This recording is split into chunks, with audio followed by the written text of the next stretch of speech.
नमस्कार विद्यार्थी मित्रांनो. 2 फेब्रुवारी 2025 या दिवशी म्हणजे आजच्या दिवशी ग्रुप बी च्या झालेल्या पेपरचं विश्लेषण घेऊन मी तुमच्या भेटीला आलेलो आहे. आज आपण तुमच्या परीक्षेमध्ये आलेल्या सेट बी या पेपरचं आपण विश्लेषण पाहत आहोत. या प्रश्नपत्रिकेमध्ये प्रॉब्लेम नंबर 81 पासून 100 पर्यंत गणित आणि बुद्धिमत्तेचे 20 प्रश्न आहेत. तुलनेने जी काही अपेक्षा असते एमपीएससीकडनं की अशा पद्धतीचे प्रश्न विचारायला पाहिजे, त्या मानाने प्रश्नपत्रिकामध्ये विचारलेल्या प्रश्नांची पातळी ही अत्यंत नगण्य स्वरूपाची आहे.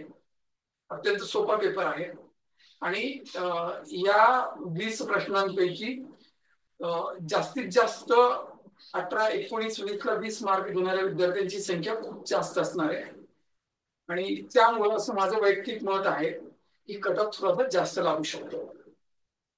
आपण कट ऑफवर न बोलता त्या पेपरचे एक्सप्लेनेशन करत जाऊया. पहिला 81व्या क्रमांकाचा पेपर बी सेट मधला पहिला प्रॉब्लेम काय सांगतोय? 18 मीटर लांब आणि 12 मीटर रुंद असलेल्या जागा राखण्यासाठी 30 सेंटीमीटर बाजू असलेल्या चौरसाकृती किती परशा लागतील असं विचारलं. राईट. परशा जेव्हा जागेवरती मांडले जाते that is in the form of matrix असते. सम रोज अँड सम कॉलम्स मध्ये मांडले जाते. टोटल नंबर ऑफ एलिमेंट जे काही असतील इन द मॅट्रिक्स अरेंजमेंट मध्ये तर त्यांचं प्रॉडक्ट होत असतं आणि एककांच्या बाबतीमध्ये जर बोलायचं झालं तर गणितामध्ये जे सगळ्यात लहान एकक असतं त्याच्या रूपामध्ये आपल्याला ते काय करायचं असतं, कन्वर्ट करायचं असतं. तर 30 सेंटीमीटर इथं 30 सेंटीमीटर आहे आणि त्याच्या खाली दुसरं युनिट जे आहे त्यामध्ये ते मला वाटतंय, एकच मिनिट,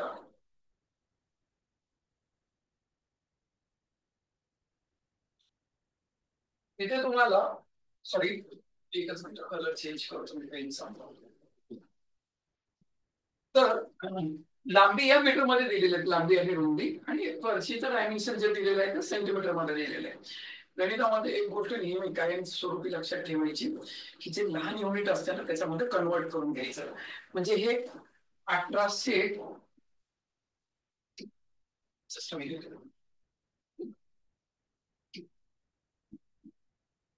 हे 1800 सेंटीमीटर होईल. एका मीटर मध्ये 100 सेंटीमीटर असतात. हे 1200 सेंटीमीटर होईल रुंदी आणि एक फरशी 30 सेंटीमीटरची असल्यामुळं 1800 सेंटीमीटर मध्ये 30 सेंटीमीटरच्या 60 फरशी बसतील आणि 1200 सेंटीमीटर मध्ये 30 सेंटीमीटरच्या 40 फरशी बसतील. राईट. लांबीवरती म्हणजे रो वाईज जर बघितलं आपण तर ते 60 फरशी आहे आणि कॉलम वाईज जर रुंदीनं जर बघितलं आपण तर 40 फरशी आहे. टोटल नंबर ऑफ एलिमेंट जे काही असतील that is the product of elements in rows and columns that is 2400 2400 फरशी बसतील. 7वी 5वीच्या 8वीच्या स्कॉलरशिपला विचारला जाणारा प्रश्न आहे. अत्यंत मूलभूत प्रश्न आहे. काय विचारला हाच प्रश्न आहे. राईट. त्याच्यानंतर 780 किलोमीटर वेगाने जाणारी रेल्वे 700 मीटर लांबीचा एक आगगाडी 72 सेकंदात ओलांडते. 80 किलोमीटरचा वेग आहे म्हणजे काय झालं? 800 मीटर अंतर कापायला त्या रेल्वेला 36 सेकंद लागलं. क्रॉसिंगचा वेळ 72 सेकंद असल्यामुळं 36ची दुप्पट आहे ती, तर 1800ची दुप्पट 1600 मीटर होईल. आणि त्या 1600 मीटर मध्ये त्यातल्या एकाची लांबी किती आहे बघा. त्यातल्या एकाची लांबी जी आहे रेल्वेची वेगाने जाणारी 700 मीटरची रेल्वे आहे. त्या 1600 मधले 700 मीटर रेल्वेने घेतले तर उरलेले 900 मीटर जे असतील ते कोणाचे असतील? प्लॅटफॉर्मचे असतील. द लेंथ ऑफ प्लॅटफॉर्म किती असेल? 900 मीटर असेल. राईट. त्याच्यानंतर एका स्थानकापासून एक रेल्वे गाडी सुटते.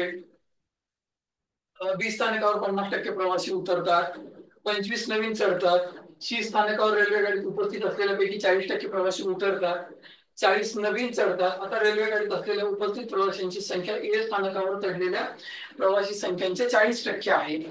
तर प्रवासी स्थानकावर तर 20 स्थानकावर उतरलेले प्रवासी किती असं विचारलेलं आहे. राईट. जर तुम्ही माझे काही व्हिडिओज बघितलेले असतील किंवा माझं आता आलेलं पुस्तक जर वाचलं असाल तुम्ही, हा प्रॉब्लेम सुद्धा आपल्या पुस्तकातून म्हणजे आपल्या म्हणजे कुणाच्याही पुस्तकात नाही रेल्वेचा बेसिक प्रॉब्लेम आहे तो, राईट. तर आपण ही कन्सेप्ट म्हणजे या प्रॉब्लेमला जी कन्सेप्ट लागते ती आता आता आपण एक तर माझ्या लेक्चरमध्ये मीच सांगतो, त्याच्यापणे म्हणतोय की मीच सांगतो फक्त ती कन्सेप्ट, अन्यथा ती माझ्या आता आलेल्या पुस्तकामध्ये बघायला भेटेल तुम्हाला. आणि जे मेरिट डिसाईड होणार आहे ते या क्वेश्चन वरती होणार आहे. Tough question. आता ह्या 25-50% छेद 1/2 होतो, याला जर कन्वर्ट केलं मी 1/2 होतो. त्याच्यानंतरची टक्केवारी 2/5 आहे. त्याच्यानंतरची प्रवासी किती 40% 2/5 आहे. तर मी या छेदांचा गुणाकार घेतो, 5 25 दोन्ही 50 भाग. म्हणजे सुरुवातीला चढलेल्या पॅसेंजरची संख्या मी 50 भाग घेतो, राईट. हे 50 भाग झाले माझे, हे 50 भाग आले. या 50 भागामध्ये अर्धे म्हणजे 25 भाग उतरले कुठं, 20 स्थानकावर उतरले. उरले किती तुमचे 25 भाग शिल्लक राहिले. भाग राहिले म्हणल्यामुळं मी काय केलं बरं, गोल केलं. आणि किती प्रवासी चढले तुमचे, 25 चढले. 25 प्रवासी हे एक्झॅक्ट क्वांटिटी आहे, राईट. कळत. त्याच्यानंतर मी काय करतो की सी नावाचं जे स्थानक आहे त्याच्यावर उपस्थितांपैकी 40% प्रवासी काय होतात, उतरले. म्हणजे 40% उतरले म्हणजे त्यातले 40% गेले. 25 भागाचे 40% हे 10 होते, 10 उतरले. शिल्लक 15 भाग राहिले. शिल्लक किती राहिले, 15 भाग राहिले. 25 चे परत 40% गेले, 10 गेले, 15 राहिले. हे 15 प्रवासी ऍक्च्युअल प्रवासी. आणि तिथं चढलेत किती नवीन, 40 प्रवासी चढलेत, नवीन प्लस 40. आता रेल्वे मधल्या प्रवाशांची संख्या ही सुरुवातीला जे ए स्थानकावरती चढले होते 50 भाग, त्याच्या 40% म्हणजे 20 भाग झाले, राईट. मग आता ही वजाबाकी करतो मी, 15 भाग तिकडे गेले, 5 भाग बरोबर 55. एक भाग कितीचा झाला माझ्या, 11चा झाला. 50 भाग म्हणजे ए मध्ये माझे किती चढले होते, 550 प्रवासी चढले. बी मध्ये 50% उतरले म्हणजे 25 भागाचे 25 गुणिले 11 275 प्रवासी उतरले. तर 20 स्थानकावर किती प्रवासी उतरले असं विचारलंय. तर 20 स्थानकावर किती प्रवासी उतरले, 275 प्रवासी उतरले. ही जी कन्सेप्ट आहे टिल दिस मोमेंट अजूनही कोणी एक्सप्लेन केलेली नाहीये की पर्सेंटेजला फ्रॅक्शन्स मध्ये कन्वर्ट करून एखादा नंबर कन्सिडर करून प्रॉब्लेम सोडवण्याची स्किल आहे. तुम्ही सुरुवातीला 100 चढले असं बघून पण करू शकतो तुम्ही. इथले आकडे तसे सॉफ्ट कॉर्नरचे आहेत म्हणून ते तुम्हाला शक्य पण आहे. जर ते आकडे 50%च्या ऐवजी 25%च्या ऐवजी 40%च्या ऐवजी जर ते अपूर्णांकामध्ये असते तर आणखी तुमचं तोंड लाल झालं असतं, जमलं नसतं असं म्हणायचं. काही त्याच्या पुढच्या उदाहरणामध्ये साहेब काय म्हणतात, ए इकडं ए स्क्वेअर मायनस बी स्क्वेअर आहे, म्हणजे ए मायनस बी ए प्लस बी ए मायनस बी, खालचा ए मायनस बी करतो आणि ए प्लस बी सोबत शिल्लक राहतो. ए प्लस बी म्हणजे 3.49 प्लस 0.51 बरोबर 4 असं त्याचं उत्तर येतं. त्याचं उत्तर काय असेल, 4 असेल, पहिलं ऑप्शन असेल. भूषण एक काम 80 दिवसात करतो परंतु 10 दिवस केला. म्हणजे भूषण साहेब जे आहेत 10 दिवस काम केले आणि शिल्लक 70 दिवसाचं काम झालं. शिल्लक काम नीरज साहेबांनी किती दिवसात केलं, 35 दिवसात केलं. हे नीरज नावाचा कार्यकर्ता आहे, तर 70 दिवसाच्या कामाला 35 दिवसातच करतो तो. मग 70 दिवसाचं काम जर तू 35 दिवसात करत असेल तर 10 दिवसाचं काम किती दिवसात केलं असतं, तो 5 दिवसात केलं असतं. जर 70 ला 35 तर 10 किती होईल, 5 होईल. आणि त्यांनी एकट्या नीरजने ते काम किती दिवसात पूर्ण केलं असं विचारलं तर एकटा नीरज ते काम किती 35 आणि 5 40 दिवसामध्ये पूर्ण करेल. एकटा नीरज किती दिवसात पूर्ण करेल, 40 दिवसामध्ये काम पूर्ण करेल. उगाच असा विषय काढून अंगाची माती करून घेण्याची काही आवश्यकता नाहीये, राईट. आता 5 वर्षापूर्वी नेहा आणि रेखाच्या वयाचं सरासरी वय किती होतं? 34 होतं. 5 वर्षापूर्वी 34 होतं, मग आज काय असलं 39 असेल. म्हणजे दोघांच्या वयांची बेरीज किती झाली? नेहा आणि रेखांच्या वयाची बेरीज 78 झाली. राईट. आज रेखा नेहा नीरजची सरासरी वय किती झालं? हे 99 झालं. राईट. त्या 99 मधले रेखा आणि नेहा कितीचे आहेत? 78चे आहेत. 99 मधले 78 रेखा आणि नेहासाठी गेले, तर उरलेले 21 कुणासाठी असतील? नीरजसाठी असतील. म्हणजे नीरज बाबा आज किती वर्षाचा आहे? 21 वर्षाचा आहे. 10 वर्षानंतर नीरजचं वय किती असतं? म्हणजे +10 केलं तर त्याचं वय किती वर्ष झालं? 31 वर्ष झालं. कुठल्या समीकरणाची उणवणीकरणाची काही मांडणी करण्याची आवश्यकता नाहीये. असं सेकंदाच्या आत त्याचं उत्तर काय होतं? वाचत वाचत आपल्याला देता येऊ शकतो. राईट. त्याच्यानंतर 86 झालं. एका कुटुंबाचं मासिक उत्पन्न 40,000 रुपये, टोटल उत्पन्न 40,000 रुपये, ओव्हरऑल इन्कम किती आहे त्यांचं? 40,000 आहे.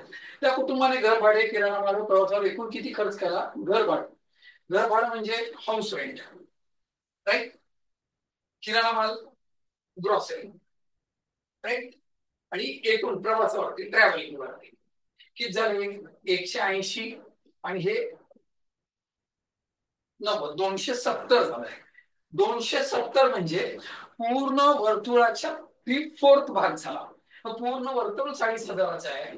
40,000पैकी 3/4 पार्ट त्यांनी त्या 3 पॅरामीटर्स वरती खर्च केले, जे डिस्क्राईब केले प्रॉब्लेम्स मध्ये. तर वेस्ट म्हणजे त्यांच्यावरती केलेला खर्च किती असेल? 30,000 रुपये असेल. म्हणजे फार काही त्याला स्पेसिफाईड 360 ला एवढे तर एवढ्याला किती, एवढं करत बसायची काही गाडी मात्र आवश्यकता नाहीये. कळतं? त्याच्यानंतरचा प्रॉब्लेम, अ ने ब ला एक वस्तू 10% नफ्याने विकली. असं कन्सिडर करा, अ ने एक वस्तू 100 रुपयाला आणली. ती वस्तू किती रुपयाला आणली? 100 रुपयाला आणली. अ ने एक वस्तू ब ला किती रुपयाला आणली? 100 रुपयाला आणली. थोडस खाली घ्या तुम्ही, राईट.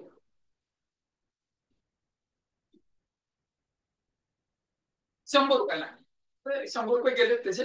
आता त्याच्याकडे वस्तू आहे, कळलं? आता त्याने ती वस्तू 10% नफ्याने विकून टाकली त्यांनी.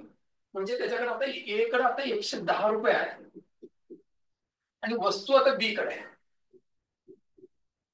वस्तूने किती रुपये, वस्तू केवढ्याची झाली आता बी साठी? ती वस्तू आता 110 रुपयाची झाली. आता बी ने तीच वस्तू 10% तोट्यानं विकली, राईट. आता बी ने 10% तोट्यानं जर विकली असेल, तर बी आता केवढ्याला विकेल? 10% गेले, 11 रुपये गेले. आता बी कडे 99 रुपये असतील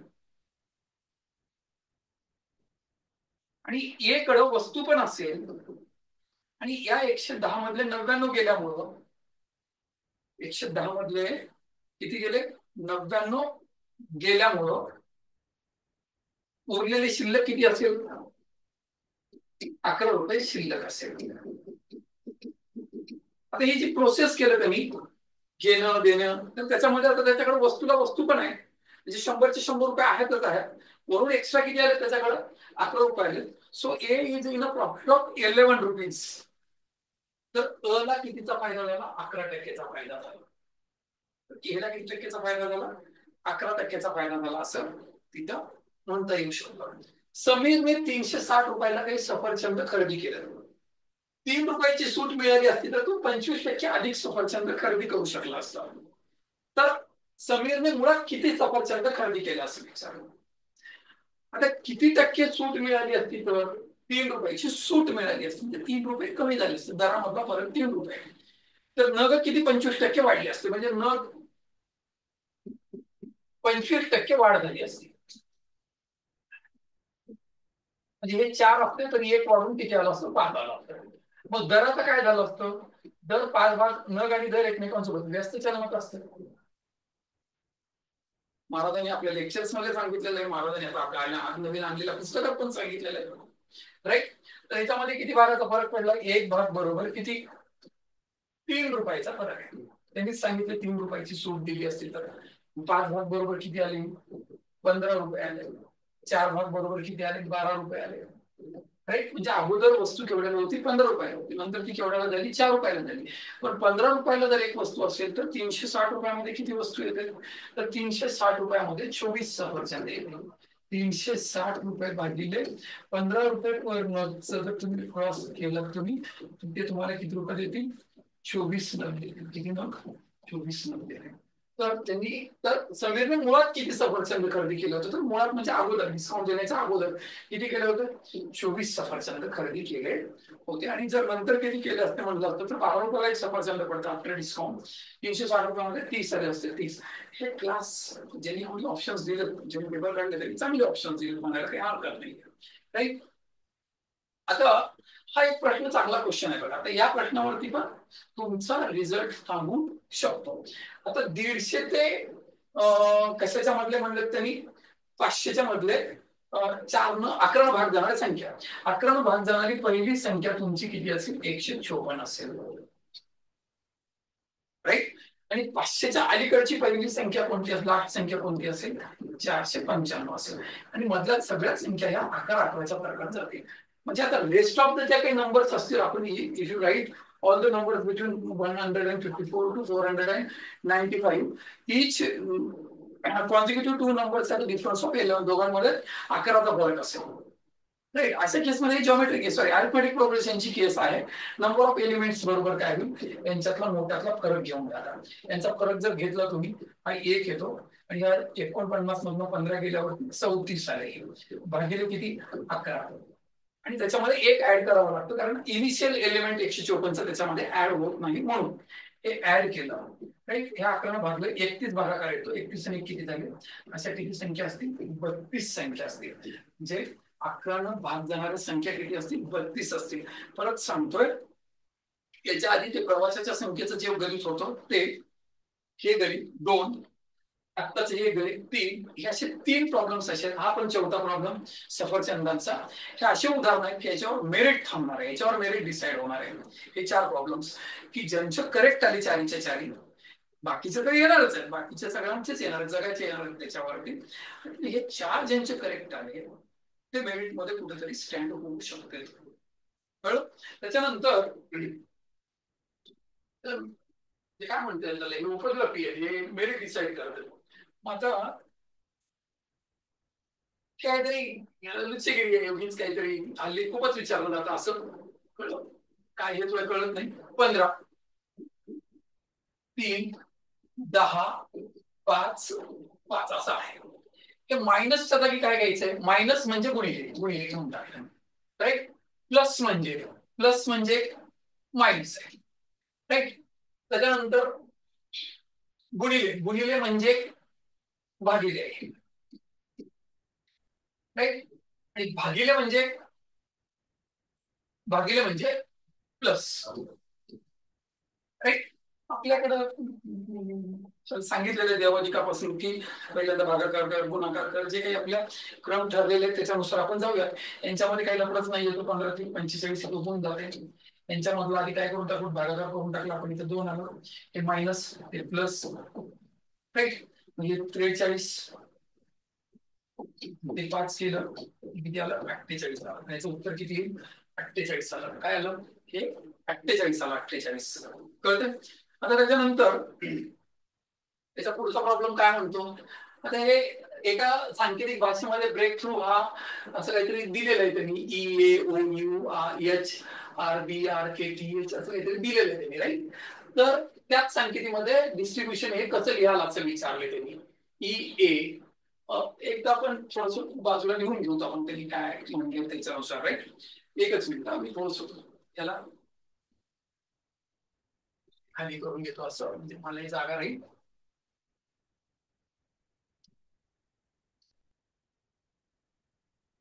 काय दिलेलं आहे? Break through, BREAK,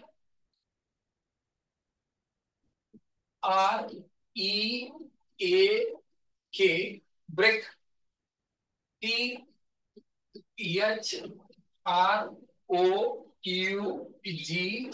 break through असं दिलेलं आहे. तर EAOUHRBRGH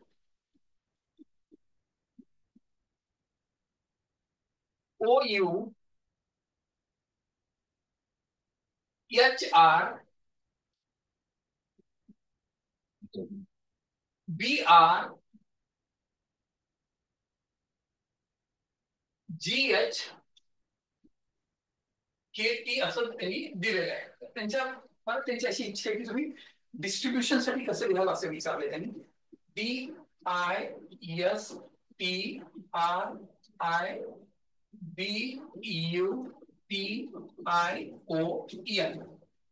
1 2 3 4 5 6 7 8 9 10 11 12.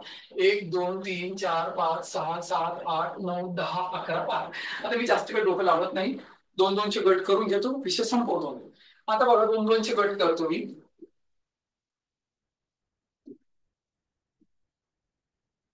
1 2 3 4 5 6. 1 2 3 4 5 6.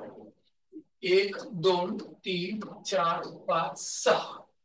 माझ्याकडे ई ए नावाचा आलाय, त्याचा नंबर 2 आहे. ओ यू नावाचा आहे, त्याचा नंबर 5 आहे. H4 नावाचा आहे, आणि मी लिहितोच ना कशाला. याचा पण 1 2 3 4 5 6. पहिल्यांदा 2 नंबर म्हणजे यस आणि टी. एस टी न चालू झालेला कोण आहे? कोणीच नाही. जर सोडलं म्हणजे बाकी करत बसायची काही गरज आहे का? तू सांग की हिंमत वाढवाय म्हणून बघायचं असेल तुला, 5 नंबरला कोण आहे? टी आहे. राईट, बाकी करत बसायची गरज नाहीये. This is answer. खलास. राईट, म्हणजे कोडिंग डिकोडिंगचा आलेला प्रश्न सुद्धा अत्यंत चिंधी प्रश्न होता. त्याच्यामुळे याच्यावर काही वेळ थांबणार नाही. परीक्षा देणार प्रत्येक विद्यार्थ्यांनी हा प्रश्न सोडवलाच असेल. राईट, त्याच्यानंतरचा प्रश्न बघा.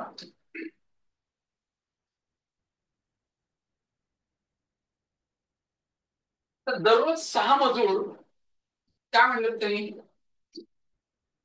6 मजूर 4 दिवस. आज 6 मजूर कामाला गेले, उद्या 6 मजूर, तिसऱ्या दिवशी 6 मजूर आणि चौथ्या दिवशी 6 मजूर. तर 6 चौक किती मजूर झाले? 24 मजूर झाले. 24 मजूर किती? 9600 मीटर तयार करतात. 18 मजूर 2 दिवस, 18 आज 18 उद्या, म्हणजे 2 दिवसाचे 18 दोन्ही 36 मजूर झाले. 24 चौक 96, 36 चौक 144 वर 2 शून्य, 14,400 राईट. त्याला M1 D1 T1 divided by आखरी करत बसायची गरज नाहीये. त्याच्या खालच्या गणितामध्ये काय म्हणते, 54 किलोमीटर पर आवर या वेगाने धावणारी रेल्वे. 54 किलोमीटर पर आवर म्हणजेच काय होऊन जाते, सरळ सरळ 36 सेकंदाला 540 मीटर. तुम्हाला किती दिले त्यांनी? 9 सेकंद दिलेले आहेत. 36च्या 1/4 दिलेला आहे, त्याचा 1/4 200, 135 मीटर होईल. राईट, आणि 135 मीटर आणि कुणाला ओलांडते? टेलिग्राफ पोलला ओलांडते. टेलिग्राफ पोलला काही लांबीच नसते, म्हणजे जे काही distance covered by train in 9 सेकंद असेल, that much is the length of train असेल. म्हणजे ती किती असेल? 135 मीटर असेल. अत्यंत सोपं उदाहरण आहे. कुठल्याही पुस्तकामध्ये माझं असो की आणखी कोणाचं असो, रेल्वे नावाच्या टॉपिकची सुरुवात अशा उदाहरणाने होते. राईट, त्याच्यानंतर त्यांनी काय विचारलंय बघा, अजून एक प्रश्न विचारलाय त्यांनी, ब्लड रिलेशन वरचा प्रश्न दिसतोय. तर या प्रश्नामध्ये आपण काय म्हणतात त्यांनी,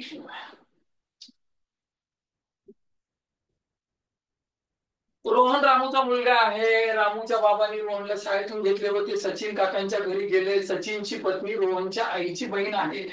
तर रोहन सचिनच्या पत्नीचे रोहनच्या वडिलांशी नातं काय? पहिल्या 2 ओळीचे काही बी देणे नाही. बघा कसं होतं, तुम्हाला सांगतो. सचिनची पत्नी, सचिनची एक पत्नी आहे, ही रोहनच्या आईची, रोहनची आई,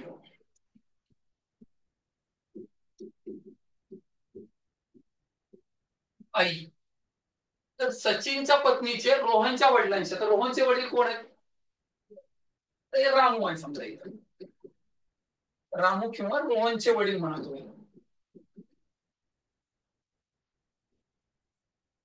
त्यांनी प्रश्न काय विचारलाय, सचिनच्या पत्नीचं म्हणजे ह्या बाईचं रोहनच्या वडिलांशी नातं काय? बायकोची बहीण मेवणी, सिस्टर इन लॉ. राईट, तर ते काय असेल? मेवणी असेल. म्हणजे उगाच शाळेतून घेतला, माती धोंडे, हे 2 स्टेटमेंटची काहीच गरज नाही. काकांच्या घरी गेले याचं काहीच नाही. इथून चालू झालं, पुढच्या इथून एवढंच कामाचं आहे. हे पहिलं वाक्य दुसरं वाक्य इथपर्यंत याचं काहीही उदाहरणाशी देणं घेणं नाहीये, अननेसेसरी डाटा आहे. अत्यंत सोपं उदाहरण होतं हे सुद्धा, राईट. त्याच्यानंतरच्या उदाहरणामध्ये खालील माहिती काळजीपूर्वक वाचा म्हणतात आणि 6 विद्यार्थी, तर असे एक पझल आहे, सिक्वेन्शियल ऑर्डर ऑफ थिंग्स म्हणतात त्याला. तुम्ही जर आर्य सर्वांचं पुस्तक वापरलं असेल तर तुम्हाला या प्रकारचा प्रश्न सॉल्ड क्वेश्चन म्हणून बघायला भेटतो, राईट. तर या प्रश्नामध्ये काय करायचं असतं, पझल्स मध्ये सगळ्यात लास्ट ओळ फर्स्ट वाचायची असते. विज्ञानात सर्वात जास्त गुण कोणी मिळवले हे वाचायचं असते. म्हणजे आपलं देणं घेणं कोणासोबत आहे, विज्ञान सोबत आहे. मग इतर जे काही डिस्क्रिप्शन असतील त्याला निग्लेक्ट करायचं, त्याच्याशी काही देणं घेणंच नाहीये, राईट. मग आता काय म्हणले, 6 विद्यार्थ्यांनी गणित लिहिलं, ठीक आहे. एच्या गणितातील गुण सीच्या अगदी वर आहेत, मला ह्या विज्ञानाशी काही देणं घेणं नाही. विज्ञानातील गुण एफच्या अगदी वर आहेत, म्हणजे कोणाचे, एचे. एचे गुण एफच्या अगदी वर आहेत, म्हणजे एफ पेक्षा जास्त कोणाला एला आहेत, आणि एफ आणि एच्या मध्ये दुसरं कोणी नाहीये, राईट. त्याच्यानंतर बी हा विज्ञानात सीच्या अगदी वर आहे, बी ला सीच्या अगदी वर आहे, म्हणजे बी आणि सीच्या मध्ये पण दुसरं कोणी नाहीये. बी सीच्या अगदी वर आहे म्हणजे लगेच वर आहे, दोघांच्या मध्ये कोणी नाही असा अर्थ होतो. परंतु गणितात आपल्याला देणं घेणं नाहीये. एफ ने विज्ञानात डी व ई पेक्षा जास्त गुण मिळवले. एफ नावाचा कॅरेक्टर आहे, तो डी आणि ई पेक्षा जास्त गुण मिळवलेले आहेत. परंतु डी ची गणितात प्रगती नाही. आपल्याला गणितात काही देणं घेणंच नाही, म्हणजे हे वाक्याचं मला देणं घेणं नाही. गणितात सी व डीच्या मध्ये कोणी नाही, मला गरजच नाहीये गणिताचं.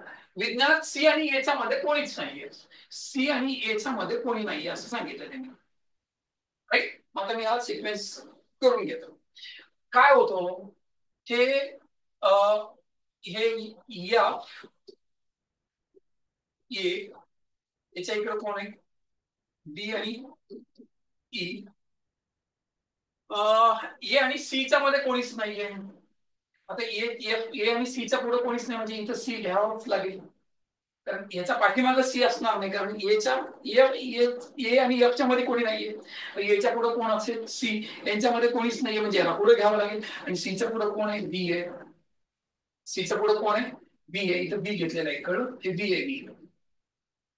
म्हणजे तुमच्या लक्षात येते त्यांनी काय विचारले, सर्वात जास्त गुण कुणाला मिळाले, तर ते कुणाला मिळालेले आहेत, बी ला मिळालेले आहेत. परत एकदा आपल्याला स्ट्रॅटेजी लेक्चरच्या नावाखाली जो उच्छाद मांडला गेलाय, त्या उच्छादामध्ये असं सांगितलं होतं की असे पझल झाले तर क्विट करायचे. माझं नेहमी सांगणं असतंय की पझल क्विट करायचे नसतात, पझल सॉल्व्ह करण्यासाठी काय लागतं ते शिकायचं असतं. पझल परीक्षेमध्ये क्विट कर म्हणून सांगणं हे काही शिकवणीचा हिस्सा नाहीये. म्हणजे युद्धावर गेला तर पळून ये म्हणणं, this is not a strategy lecture. ते सोडवण्यासाठी काय करायला पाहिजे हे स्ट्रॅटेजी असतात. त्याचा आन्सर काय असेल, बी असेल. 97 तर म्हणजे प्रचंड खिन्न केलं ह्या उदाहरणानं, की याच्यामध्ये म्हणजे लायकी काढली त्यांनी, असं विचारायला नाही पाहिजे. आता किती वर्ष हेच विचारायचं, तरी आपण हे करू. ऑल मोगरादार शेवंता, हे मोगरा, हे शेवंती, ही मोगरा, हे शेवंती. आणि ऑल शेवंती आर फ्लॉवर्स, ऑल शेवंती आर फ्लॉवर्स, राईट. पहिला ऑल फ्लॉवर्स आर मोगरा, फ्लॉवर मध्ये मोगरा बाहेर आहे का, नाहीये, म्हणजे हे विधान फॉल्स आहे. This conclusion is a false conclusion. All flowers are शेवंती, सगळेच फ्लॉवर शेवंती आहे. फ्लॉवर्स मध्ये शेवंती बाहेर आहे का, नाहीये. This is also a false statement. तर याचं कन्क्लुजन काय असेल, conclusion A and B both are wrong असं येईल. This is answer. किती दिवस एमपीएससी असे 5 क्वेश्चन विचारणार आहे देवदाने. अरे कधीतरी आयदरची केस विचारायला सांगा त्यांना. जिथे चॅप्टर चालू होते व्हेरी फर्स्ट प्रॉब्लेम आहे, सिलॉप जिथे चालू होतो ना त्याचा पहिला प्रॉब्लेम आहे तो, राईट. त्याच्यानंतर हा प्रॉब्लेम आहे काउंटिंग ऑफ फिगर्सचा प्रॉब्लेम आहे. आपण एक सेक्शन करूया, तुम्हाला जर नीट लक्षात येत असेल तर मी थोडस कलर पेन्स वापरतो. Dark red. तुम्ही जर बघितलं ना, इथे एक असा एक चौकोन, दुसरा आयात, तिसरा आयात आणि चौथा आयात होता. आणि चारही आयातांची काय म्हणतात सिमेट्री आहे, सारखंच त्यांच्यामध्ये घटना घडत आहे. मग अशा केसमध्ये आपण एकाला पकडूयात असं, राईट. ही कशी ते केलेलं आहे, त्याच्यामध्ये किती काउंट होते एकदा चेक करू आपण. एक एक 2 3 4 5 6 झाले.